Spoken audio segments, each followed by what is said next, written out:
Writing is a powerful way to express ideas, and now, with AI tools, we have new ways to enhance our work.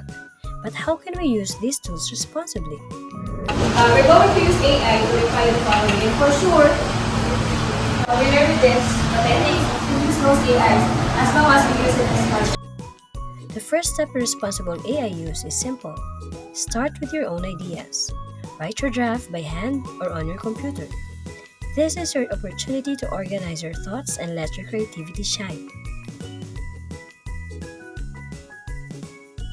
Well, if you want to refine it na mas magkaroon kayo ng better output, kasi at times, di ba parang you're using words pero you cannot think of what is the actual word that you want to use to make the sound professional, sound more formal.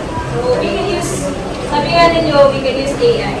Okay? Kaya nga, so umpisa pa lang, pinasulat ko na kayo kasi I want the ideas to be coming from you. And you will not just generate from those AI kung there's something missing with the word. Right? So, that's why I'm asking you to use AI to enhance your output. Okay? Once you've written your draft, it's time to use AI. Remember, AI tools are helpers and not replacements. Use them to check grammar, suggest better wording, or refine your arguments while keeping your original voice intact.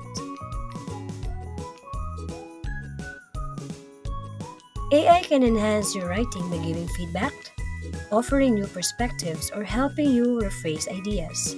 But don't rely on it to do all the work. Review every suggestion and decide if it aligns with your goals. Finally, always take ownership of your work. The most important voice in your writing is yours. Use AI to support your learning, but remember, it's your effort and creativity that make your work unique. AI is a powerful tool for learning, but responsible use starts with you. Write first, enhance with AI, and always take pride in your ideas.